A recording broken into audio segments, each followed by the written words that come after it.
नमस्कार, मैं हूं नीलू। तो क्या जुमे की जो आज नमाज है वो इजराइल के लिए भारी पड़ने वाली है? आज खेमनेई ने जुमे की नमाज अदा करवाई और सबसे बड़ी बात है जनाजा जो नसरुल्लाह का आज निकला उसकी नमाज भी आज खेमनेई ने करवाई है। जब भी खेमनेई ने इस तरह की नमाज अपने कमांडरों के लिए करवाई वो दिन भारी पड़ा है सामने वाले देश के लिए, चाहे वो कुछ साल पहले यानी 2020 का मामला हो या फिर आज हो। खेमनेई की ये नमाज अब आने वाले समय में ईरान के लोगों के लिए, अपने कमांडरों के लिए एक मैसेज का काम करेगी। बातचीत करने के लिए मयंक मेरे साथ जुड़ गए हैं। मयंक, आज खेमनेई नमाज उन्होंने अदा करवाई है।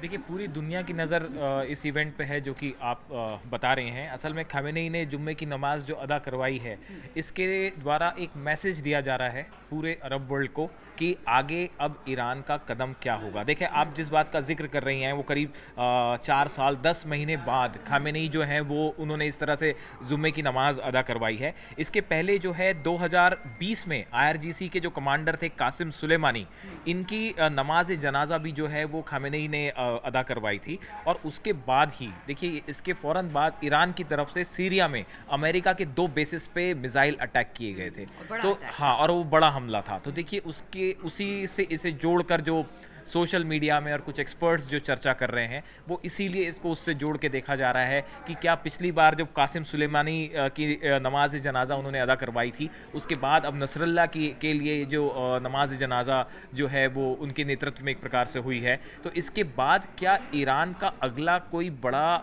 कदम आज खामेनेई की तरफ से साफ किया जाएगा, या आज की रात क्या फिर हमको कुछ वैसा देखने को मिल सकता है जो 2 दिन पहले हमने देखा इजराइल पे, जिस तरह से जो है मिसाइलों की एकदम बरसात हो गई थी। देखिए, ये इस बारे में इस तरह से आखिर चर्चाएं क्यों हैं सोशल मीडिया पे कि आज की रात कुछ बड़ा हो सकता है। हम इसकी वजह बताते हैं आपको। देखिए, ईरान की तरफ से जब अभी ये फतेह 1 मिसाइल्स फायर की गई इजराइल के ऊपर, उसके बाद ईरान की तरफ से कहा गया था कि देखिए, अगर किसी भी तरह से अब इजराइल पलटवार करता है या इजराइल की तरफ से हमले जारी रहते हैं तो उसका फिर से जवाब दिया जाएगा। देखिए, बीती रात को एक बार फिर इजराइल ने बेरूत पर ज़बरदस्त एयर स्ट्राइक की है और इस एयर स्ट्राइक में 2 बड़े कमांडर्स जो हैं, बड़े नेता जो हैं वो हिजबुल्लाह के मारे गए हैं। इसमें हाशिम साफिद्दीन भी हैं जो कि नसरुल्लाह के उत्तराधिकारी थे। ये बताया जा रहा था कि नसरुल्लाह के बाद जो है एक प्रकार से पूरी कमांड उन्हीं के हाथ में थी और हाशिम साफिद्दीन ही जो है वो अब हिजबुल्लाह को लीड करेंगे। अभी तक तो उन्होंने सही तरीके से अपना कामकाज भी नहीं देखा था। उससे पहले बताया जा रहा है जहां पर मीटिंग हो रही थी इनकी, उस बंकर में उन्होंने मतलब इजरायली सेना ने वार किया और इसके बाद उनकी मौत हो गई है। तो ये कहा जा सकता है कि इजरायली सेना ईरान के कहने के बावजूद कि आप हमला नहीं करिए, इसके बावजूद भी वो पूरी तरह से लगातार एक्टिव मोड पर है और हमले पर हमले किए जा रहा है। बिल्कुल, देखिए, ये हाशिम सफेदीन की एक मौत हुई है और इसके अलावा यूसुफ अनीसी जो है, यूसुफ अनीसी हिजबुल्लाह के जो है वो ब्रेन कहे जाते थे।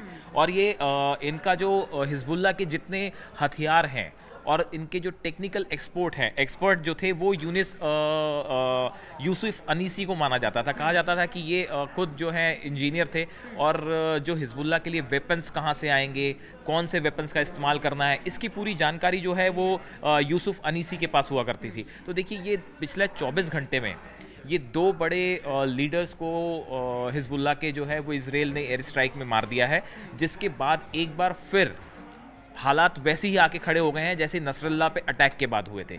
इन दोनों कमांडर्स की मौत के बाद एक बार फिर बड़ा गुस्सा है जो कि ईरान में भी देखा जा रहा है, लेबनान में भी देखा जा रहा है। और इसी बीच जो है इजराइल IDF ने ज़बरदस्त स्ट्राइक जो है वो बेरूत में और दक्षिणी लेबनान के कई इलाकों पर जारी की हुई है। तो ऐसा लगता है कि अगले 24 घंटे और ख़ासकर आज की रात जो है वो, ऐसा सोशल मीडिया में चर्चाएँ हैं कि कहीं ऐसा तो नहीं कि आज की रात एक बार फिर कुछ बड़ा होने वाला। जिस तरह से ईरान ने हमला किया मयंक, हमने देखा कि उसके बाद लग रहा था कि इजराइल तुरंत हमला करेगा, लेकिन अभी भी लेबनान में इजराइल के हमले चल रहे हैं। ईरान की धमकी के बावजूद कई हिजबुल्लाह के कमांडर मारे गए हैं। तो ऐसे में ये कहा जा रहा है कि अब बहुत लंबा वक्त हो गया है। इजराइल लाख मना करने के ऊपर, अमेरिका को भी हमने देखा, उन्होंने कहा कि देखो आप इस तरह के हमले नहीं, अब यहां से थोड़ा सा आपको रुकना होगा।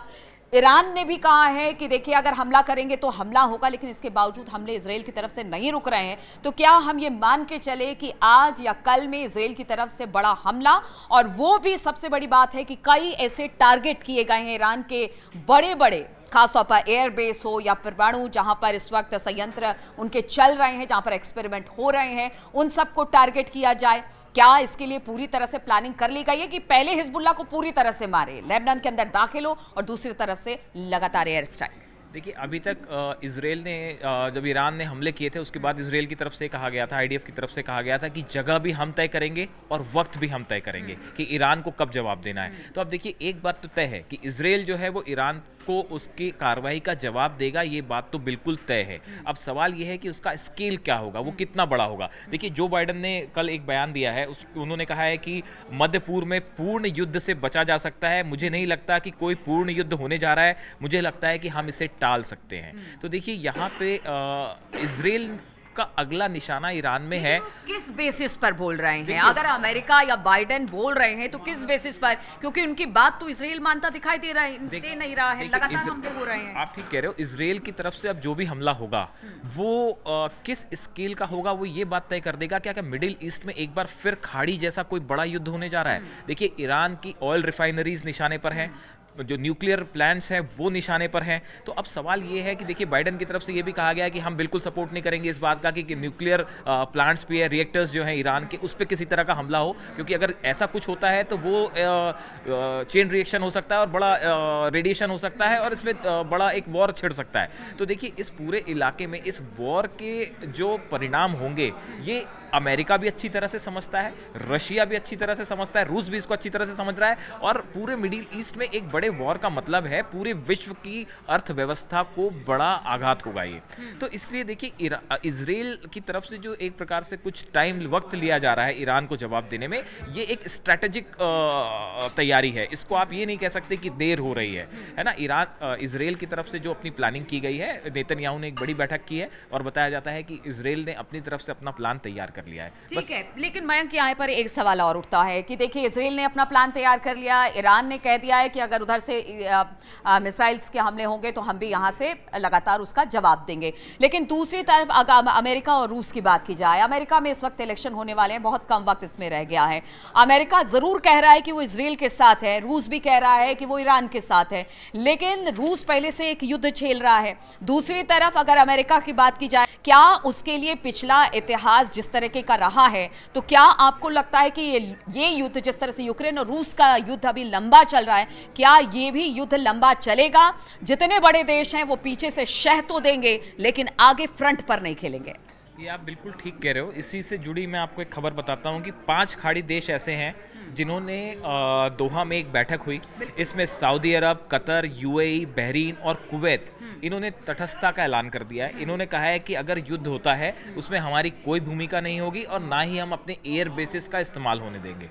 तो देखिए, ये एक जो हालात हैं इजराइल और ईरान के बीच इस समय, इसको लेके हर मुल्क ये भी समझ रहा है कि यहाँ पे अगर एक बड़ा वॉर छिड़ता है तो उसके परिणाम कितने गंभीर हो सकते हैं। ना सिर्फ अर्थव्यवस्था के लिए, ऑयल सप्लाई जो है चेन पूरी वो प्रभावित हो सकती है पूरी दुनिया की, तो इसके परिणाम जो है बहुत भीषण होंगे। इसीलिए देखिए, चाहे अमेरिका हो, हर बयान बड़े सोच समझ के दिए जा रहे हैं। इजराइल की तरफ से भी जो है अभी तुरंत फौरन स्ट्राइक नहीं हुई है। देखिए, इजराइल अभी ऑलरेडी लेबनान में ग्राउंड ऑपरेशन में उलझा हुआ है। लेबनान में ग्राउंड ऑपरेशन आसान नहीं है इजराइल के लिए। देख लिए, हमास देख लीजिए, हिजबुल्लाह देख लीजिए, अब ईरान के साथ भी वो आमने सामने की टक्कर में है। ऐसे में इजराइल की मजबूती पर सवाल, क्योंकि नुकसान इजराइल को भी हो रहा है, उसकी अर्थव्यवस्था से लेकर बाकी चीजें चरमरा गई हैं। उन सबको ध्यान में रखते हुए अब युद्ध धीरे धीरे आगे बढ़ रहा है और एक बड़े स्केल्स पर दिखाई दे रहा है। शायद यही वजह है कि अभी तक इजराइल जो है वो लेबनान पे ही स्ट्राइक तक सीमित है। अभी वो शायद हो सकता है कि कुछ दिन हमें और इंतजार करना पड़े। देखिए, 7 अक्टूबर करीब आ रही है। 7 अक्टूबर पिछले साल की वही तारीख है जब इजराइल पर हमास की तरफ से लड़ाकों ने बड़ा हमला किया था। तो देखिए, कुछ एक्सपर्ट्स का तो ये भी कहना है कि हो सकता है 7 अक्टूबर जो है वो एक सिंबॉलिक डेट है जिस दिन इजराइल की तरफ से कोई बड़ी कार्रवाई हो सकती है। तो अब कई सारे स्पेकुलेशंस हैं इस समय, लेकिन आने वाले कुछ दिन जो हैं वो बड़े गंभीर हो सकते हैं इस पूरे इलाके के लिए। क्या कुछ होने वाला है, इस पे पूरी दुनिया की नजरें टिकी हुई है। बिल्कुल, देखिए, एक तरफ खमेनी नमाज अदा करवा रहे हैं, खूनी शुक्रवार, बहुत सारे लोग तो ये भी कह रहे हैं कि खूनी शुक्रवार है, आज कुछ हो सकता है, लेकिन इंतजार इस बात का है कि पहल किसकी तरफ से होगी, बड़ा हमला किसकी तरफ से होगा, क्या इजराइल बड़ा हमला करेगा या फिर ईरान इसका जवाब, जिस तरह से लगातार उसके कमांडर मारे जा रहे हैं हिजबुल्लाह के, उसको लेकर किसी तरह का जवाब देगा। इस खबर पर लगातार हमारी नजर बनी रहेगी, आप बने रहिए हमारे साथ।